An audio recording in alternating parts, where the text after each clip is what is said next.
The twin suns of Valora beat down on the crystalline gates of the royal palace, turning the polished surfaces into mirrors that bounced light in every direction, dazzling my eyes and making me wish I had remembered sunglasses.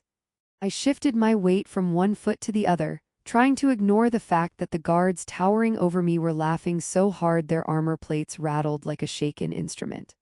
They were enormous, built like walking spires of mirrored metal, with limbs that moved in impossible angles, and they looked at me as if I had accidentally wandered into the wrong galaxy.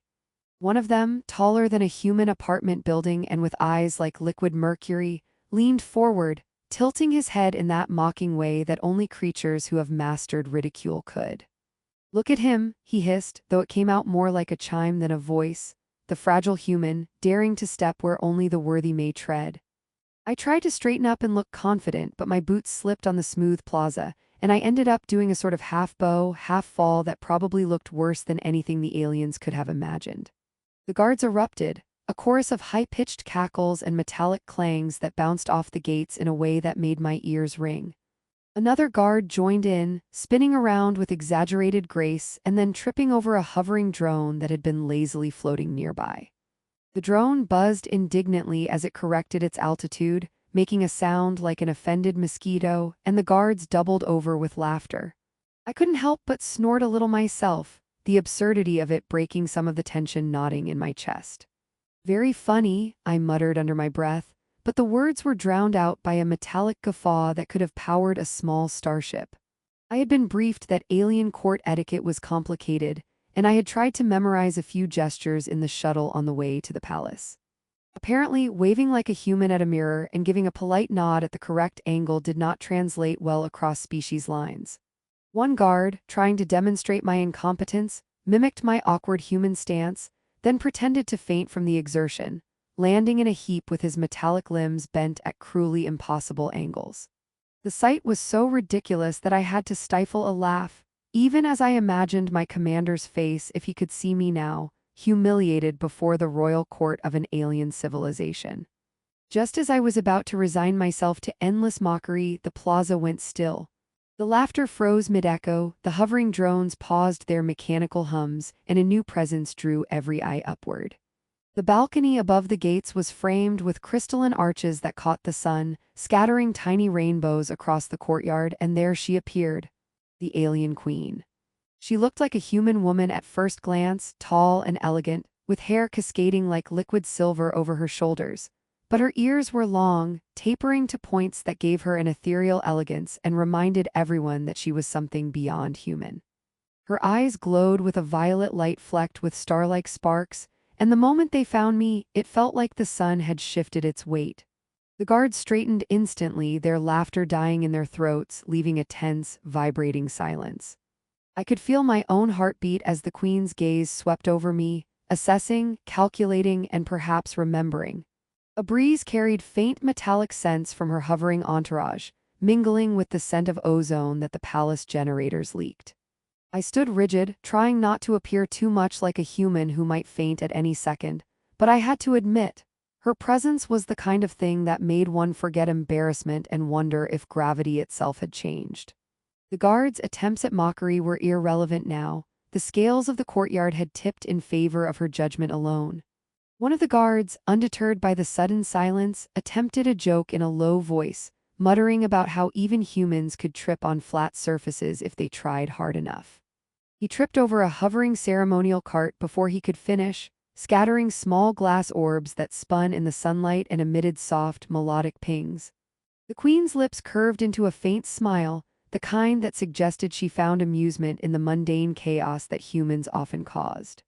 The sound of the orbs ringing was almost musical, and for a moment I considered applauding the guard's spectacular failure. It was the best accidental comedy I had seen in months. Then the queen spoke, her voice smooth and carrying across the courtyard with authority that resonated even in the smallest bones. "Elias Cade." The syllables were like a soft command, each one weighted with meaning and memory. The guards stiffened further, their previous arrogance crumbling like brittle glass. I blinked, my mouth dry, my mind trying to process what just happened. That name, my name, came from her lips with the certainty of someone who had seen and understood my actions in ways no one else had. A surge of warmth ran through me, a mix of relief, pride, and a strange, fluttering anticipation that I had not expected. The guards began exchanging uncertain glances, their mockery evaporating under the weight of recognition. One tried to whisper a sarcastic comment about human bravery, but stopped when a flick of her hand sent a drone to hover directly over his helmet, projecting a holographic replay of some past mission that involved me saving a key alien diplomat from an assassination attempt. His mouth opened, then closed, as he realized the history he had mocked was one he had no memory of. I took a careful step forward, trying to appear calm while my boots squeaked against the polished floor. The queen's long ears twitched slightly, an almost imperceptible motion that carried more emotion than words ever could. She raised a hand in what I guessed was the alien equivalent of a polite invitation, and the guards parted like water, leaving a narrow path toward her.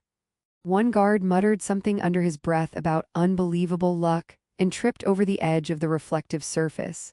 I almost laughed, but the queen's violet gaze settled on me and I swallowed it. Somehow, even my attempts at humor felt weighed with significance in her presence. I moved closer, each step a combination of human awkwardness and cautious respect. The queen's smile widened fractionally, and I felt a strange comfort in the recognition, as though the laughter and ridicule of moments before had been prelude to something far more meaningful. The hovering drones floated beside her like tiny, obedient satellites, projecting soft blue light that bathed her silver hair and cast elongated shadows across the courtyard. I realized that the spectacle of humiliation I had just endured was no longer about embarrassment. It was about the shifting of power, the unveiling of secrets, and perhaps the opening of possibilities I had not dared imagine. Even as the guards recovered their composure, their expressions now a mix of uncertainty and reluctant respect, I felt my own pulse steady. Humor and absurdity remained woven into the scene, the tripping guards, the ringing orbs, the hovering drones, but beneath it all, the narrative had shifted. A human soldier, once the joke of the royal gates, now walked toward recognition, toward respect, and toward the long, tapering ears of a queen who seemed to understand courage in ways the universe had only hinted at. And for the first time in days, I allowed myself a private, cautious smile, because somehow, just somehow, this was only the beginning. The courtyard fell into a hush that felt almost unnatural, as if the twin suns themselves were holding their breath, waiting for what would happen next. I walked slowly toward the alien queen, each step measured, each movement weighted with the awkward grace that humans naturally exuded in places built for taller, more angular species. The reflective tiles beneath my boots made it feel like I was walking on liquid glass, and every slight squeak of my footwear seemed magnified tenfold. One of the guards, perhaps forgetting the queen's recognition, muttered something under his breath about this human's absurd audacity, only to be interrupted by the sudden projection of a holographic emblem that hovered between us, casting a blue glow and immediately enveloping his head in a soft, prismatic light. The hologram replayed a mission from years ago, a classified operation on a distant mining colony where I had saved a high-ranking diplomat from a saboteur's charge. The guards had never known the full story, and the memory played silently for their eyes only, a visual proof of a human who had already earned his place before any laughter had begun. Their expressions shifted from mockery to a combination of awe and uncertainty. One of them, trying to recover some dignity, straightened his spine only to trip over the edge of a floating ceremonial platform, sending a cluster of hovering orbs spinning and pinging melodically against the crystalline floor. I had to bite my lip to stop from laughing aloud, realizing that humor had a strange way of balancing even the most tense circumstances. The queen's eyes, violet, luminous, flecked with starlight, never left me. Her gaze was sharp, assessing, yet there was a softness beneath it, like the quiet understanding of someone who had seen both the failures and the courage that made a person human. She lifted a long-fingered hand, motioning for me to approach closer, and I felt the invisible pull of authority that radiated from her in waves. Even the air seemed to hum differently near her, vibrating with subtle energy that the palace generators could not produce. The guards parted reluctantly, and as I walked, a small drone hovered alongside me, projecting a faint trail of light to guide my path. It beeped lightly whenever my foot landed at an awkward angle, as if quietly mocking my human clumsiness. I reached the queen, and for a moment neither of us spoke. The courtyard, the guards, even the drones seemed to pause in anticipation. Then she tilted her head, the long ears brushing a cascade of silver hair, and a smile tugged at the corners of her mouth. "It has been a long time, Elias Cade," she said, and I felt the weight of the years in that acknowledgement. I realized she remembered every detail of the mission, the way I had ducked under the blast, the exact moment I had pulled the diplomat to safety, even the ridiculous noise my boots had made on the alloy floor. Her memory was precise and her recognition carried authority. One of the guards, still unsure if it was safe to breathe, tried to joke. "Didn't think humans could manage walking without catastrophic error," he whispered. Immediately, a nearby levitating ceremonial tray lurched and rotated, dumping a cluster of glittering energy orbs near his feet. They bounced harmlessly, pinging in harmonious tones, and the guard yelped and jumped back, muttering about the cursed human presence. The queen let out the faintest laugh, a musical note that made even the hovering drones tilt slightly as if curious. I allowed myself a small, controlled grin, realizing that humor had become a subtle weapon here, one I could wield without losing the queen's respect. She gestured for me to follow her, and I walked beside her, careful not to step too far or too close. The palace's interior opened into a vast hall where gravity shifted in playful arcs, designed for beings with multiple limbs and long strides. I stumbled once, nearly colliding with a floating projection of a star map, and she raised an eyebrow, the motion elegant and precise. "Humans have unique gravity protocols," she said, and I nearly laughed aloud at the dry humor in her tone, the first joke that felt entirely hers, as if she understood the absurdity of my species in her perfectly ordered world. The hall was alive with technological wonders. Floating holographic charts displaying the positions of distant planets, softly humming energy cores suspended in midair, and walls embedded with liquid crystal panels that shimmered like liquid gemstones.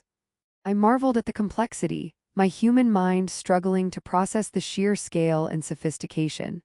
The queen moved beside me effortlessly, gliding in a way that seemed natural, while I had to constantly adjust to avoid bumping into levitating platforms or accidentally activating holographic controls. A small holographic creature resembling a feline zipped past my legs, chirping in a high tone, and I stumbled over it, muttering apologies while the queen's violet eyes sparkled with amusement. As we approached a balcony overlooking the palace's energy gardens, a small group of guards hovered nearby, trying to maintain some composure after the courtyard incident.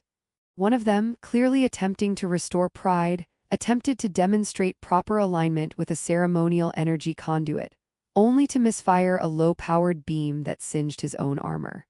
The resulting sparks painted the walls in a cascade of harmless light, and even the queen chuckled softly, shaking her head.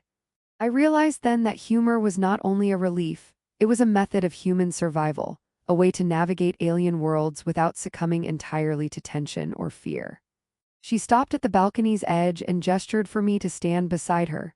The city below stretched endlessly, lights twinkling like captured stars, energy conduits forming patterns that seemed almost musical in their alignment. "The universe is vast, Elias," she said, voice both commanding and intimate, "and sometimes the smallest actions carry consequences larger than entire fleets." I nodded, unsure if my own past actions were the kind of small actions she meant, but the acknowledgement made my chest tighten with a mix of pride and anxiety. Then, in the quiet of that technological marvel, she lowered her hand, brushing her long ears back with a graceful motion, and turned to me with a faint smile. "Do you remember the asteroid colony?" she asked. I froze, then nodded. The mission replayed in my mind, the sabotage, the narrow escape, the whispered thanks of diplomats who had never seen my face again. "I do," I said, voice steady despite the fluttering in my chest. "I still don't understand how I managed to keep all the equipment from exploding." She laughed softly, a melodic sound that made the humming of the energy cores feel like accompaniment to a symphony. For a long moment, we simply stood there, watching the energy patterns and the city below, the hovering drones circling lazily like curious spectators. The queen's gaze occasionally flicked toward me, measuring, assessing, perhaps even teasing. Humor, tension, and respect intertwined in ways that felt dizzying, yet comforting. The guards, meanwhile, adjusted their stances, some whispering under their breath about how humans might be unpredictable but clearly not to be underestimated.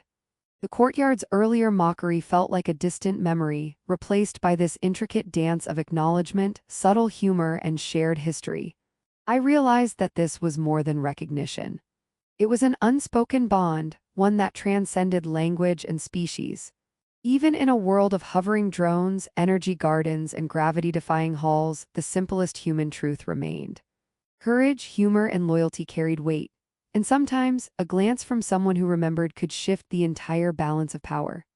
I shifted slightly on the balcony, careful not to trip, and allowed myself a small, private smile, because for the first time since arriving on Valora, I felt not like a mockery, but like a participant in something far larger and more intricate than myself.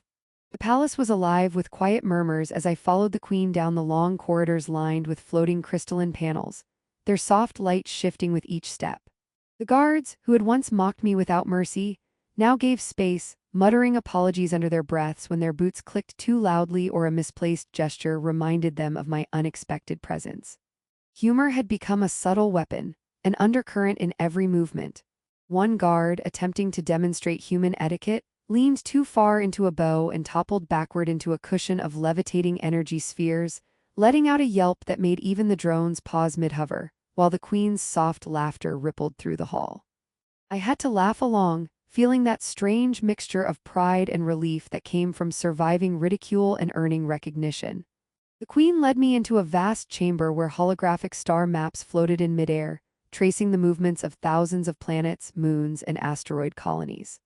Energy cores hummed like gentle heartbeats, casting an otherworldly glow over the room. "This is the council chamber," she said, voice melodic and commanding, "though today it will serve another purpose." I raised an eyebrow, unsure whether to expect diplomacy or punishment.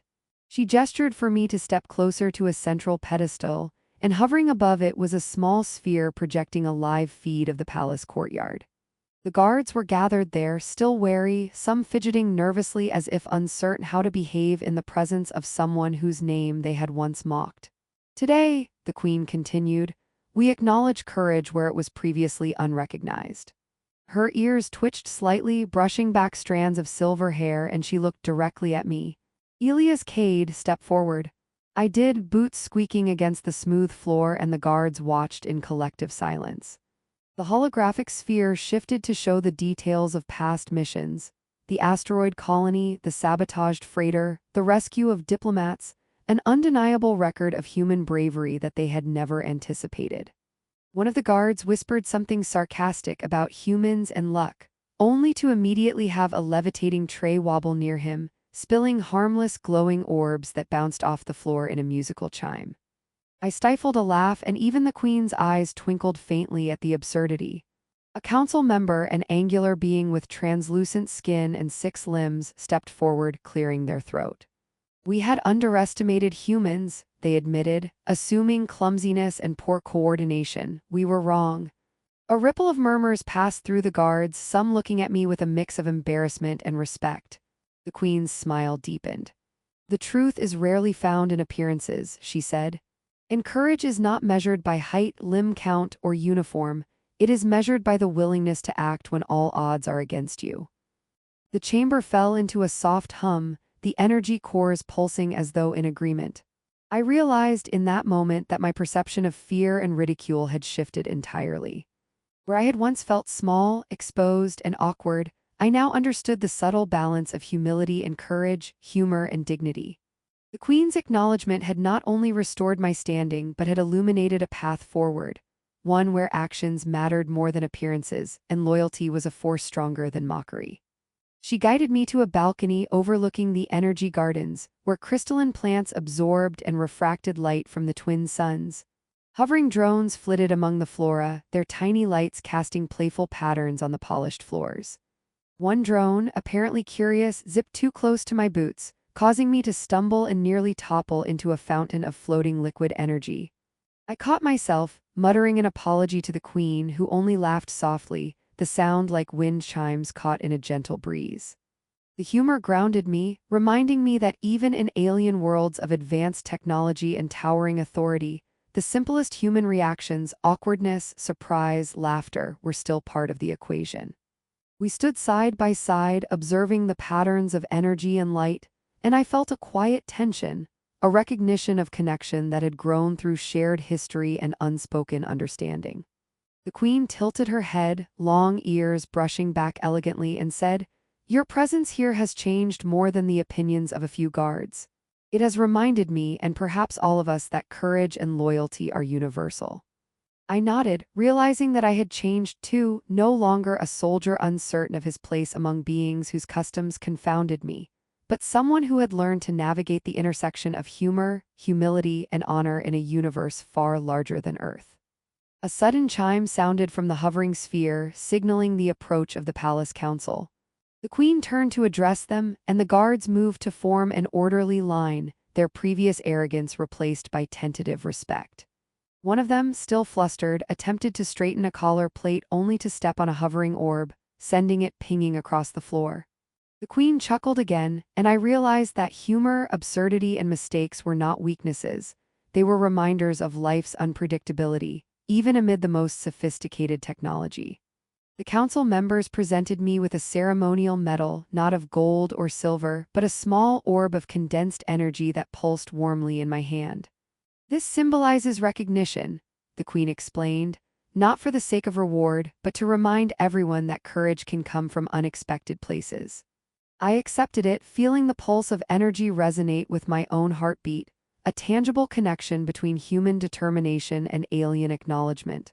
The guards watched silently, and one dared to whisper, "I suppose humans aren't entirely hopeless." The comment drew a ripple of suppressed laughter, and even the queen's violet eyes twinkled at the understated joke. As the ceremony concluded, the queen gestured for me to remain by her side. We moved through the palace corridors once more, the earlier tension replaced by an odd camaraderie. I had gone from the object of ridicule to a symbol of bravery and respect, and the experience had reshaped my understanding of authority, humor, and the value of unexpected alliances. Even as I navigated levitating walkways and holographic panels, I felt a growing confidence, tempered by humility and grounded in the shared humor of those who had once mocked me. By the time we reached the observation deck overlooking the city, the sun was dipping below the horizon, casting long, prismatic reflections across the palace. The guards lingered at a distance, exchanging quiet commentary about how humans could, apparently, survive anywhere if they carried the right combination of courage and luck. The queen stood beside me, her long ears brushing back gently, and for the first time I felt the quiet stirrings of something beyond respect, an understanding, a connection that transcended words. We watched the city together, and in that shared silence I realized that I had grown. I was no longer the awkward, ridiculed human soldier standing at the gates. I had learned that humor could diffuse tension, that courage was recognized even across worlds, and that bonds forged in danger and acknowledgement could withstand the judgment of those who once mocked. The palace no longer felt alien, and the queen no longer felt distant. In the soft hum of energy, the glittering gardens, and the hovering drones, I understood that recognition, respect, and connection were forces as powerful as any technology, and that I had found my place, not only in the palace, but in a universe that had seemed vast and indifferent, now alive with possibility. As the twin suns finally vanished beneath the horizon, leaving trails of shimmering light across the sky, I turned slightly to the queen. She nodded faintly, the gesture full of unspoken meaning. Humor, courage, and loyalty had carried me through, transforming mockery into respect, fear into confidence, and distance into connection. I realized that the story had ended not with a triumph over the guards, but with the quiet affirmation that even in the most improbable circumstances, humans could leave a mark, and sometimes that mark could echo across stars.